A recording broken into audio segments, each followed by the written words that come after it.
Halo, selamat datang. Pernah nggak sih kita ngerasa kayak, kok ibadah saya rasanya hampa ya?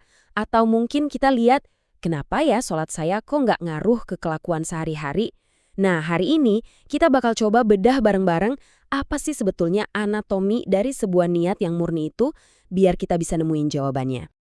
Oke, kita mulai dari janji yang luar biasa ini, yang kita semua pasti tahu. Sholat itu mencegah perbuatan keji dan mungkar. Ini kan landasan keyakinan kita banget ya.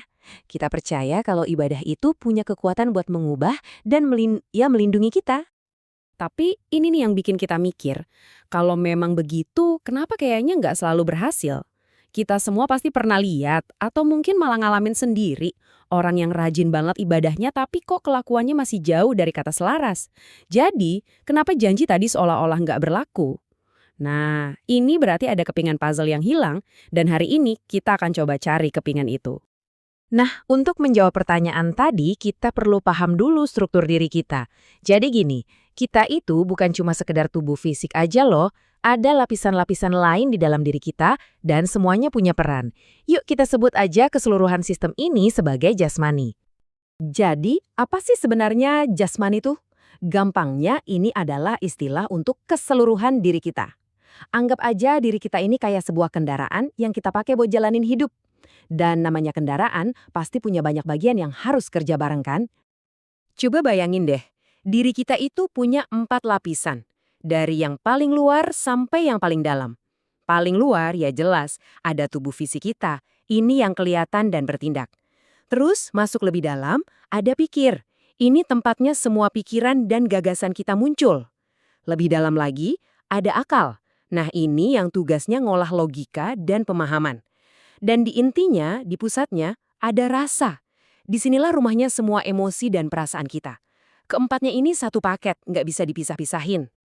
Poin pentingnya di sini adalah, semua ajaran spiritual itu pada dasarnya kayak buku manual untuk melatih keempat lapisan ini.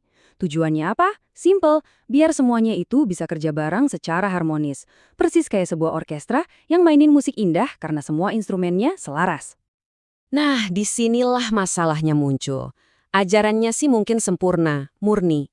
Tapi, begitu ajaran itu masuk ke dalam sistem internal kita, wah, bisa ada yang salah di tengah jalan. Sesuatu bisa aja merusak pesan murni itu. Terus di mana titik kontaminasinya? Di mana letak masalahnya? Ternyata, ada satu kekuatan di dalam diri kita yang bisa ibaratnya membengkokkan ajaran yang paling lurus sekalipun. Kekuatan ini namanya nafsu. Anggap aja ini tuh ego kita atau hasrat-hasrat dasar kita. Si nafsu ini punya agendanya sendiri, dan sering banget agendanya itu bertabrakan sama tujuan spiritual kita. Dia ini bisa dibilang penyabot dari dalam. Coba deh bayangin, alurnya gini. Ajaran yang murni masuk lewat akal dan pikiran kita. Tapi, sebelum pesan itu sampai ke hati, alias pusat komando spiritual kita, pesan itu harus ngelewatin filter nafsu dulu. Nah, di pos inilah pesannya bisa dibajak atau diselewengkan. Hasilnya apa? Ya, pemahaman kita tentang ibadah jadi sepotong-sepotong.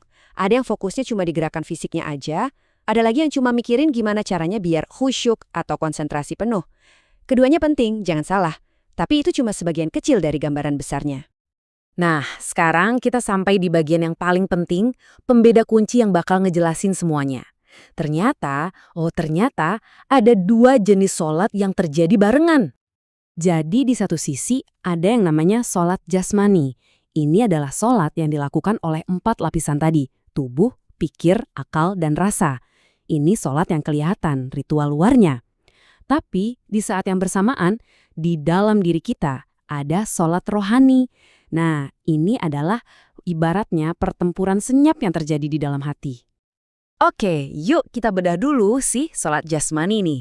Gimana cara kerjanya? Tubuh fisik kita ya dia yang melakukan semua gerakannya. Terus pikir, tugasnya mikirin gimana sholat ini nyambung ke kehidupan kita sehari-hari. Lalu akal, dia yang memahami kenapa kita sholat. Dan terakhir, rasa. Fungsinya adalah mengelola emosi kita dengan sadar bahwa Tuhan selalu melihat. Nah ini semua adalah bagian dari ibadah jasmani. Tapi, dan ini penting banget, kalau kita cuma berhenti sampai di sini, kita itu baru ngerjain setengah dari tugas kita.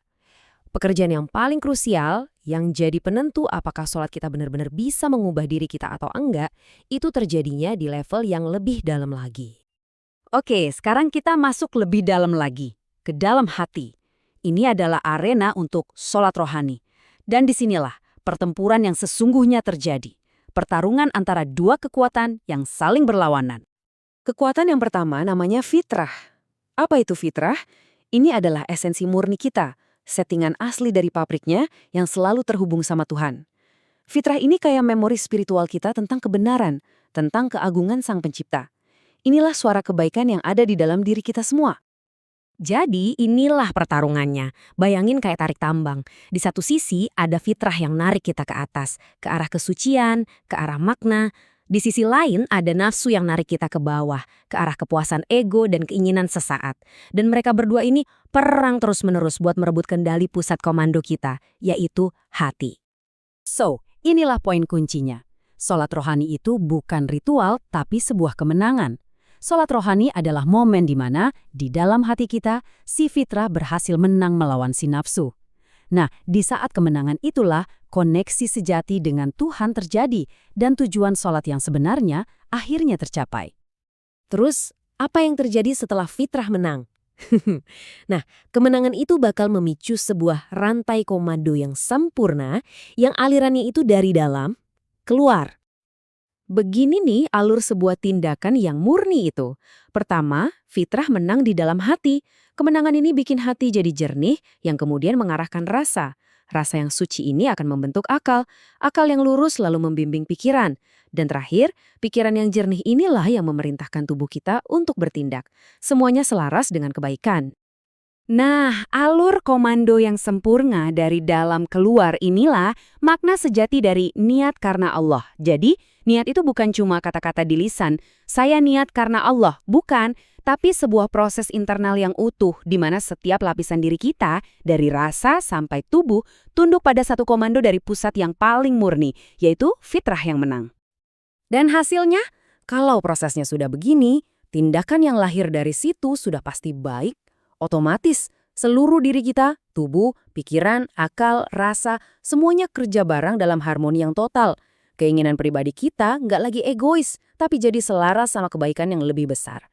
Nah, inilah caranya sholat itu bisa dan akan mencegah perbuatan keji dan mungkar. Akhirnya nyambung kan? Jadi sekarang pertanyaannya kembali ke kita masing-masing. Di setiap keputusan yang akan kita ambil, besar atau kecil, siapa yang bakal kita biarkan memegang komando? Fitrah kita atau nafsu kita? Pertempuran itu nyata dan terjadi setiap saat. Sekarang tinggal kita yang memilih siapa komandannya.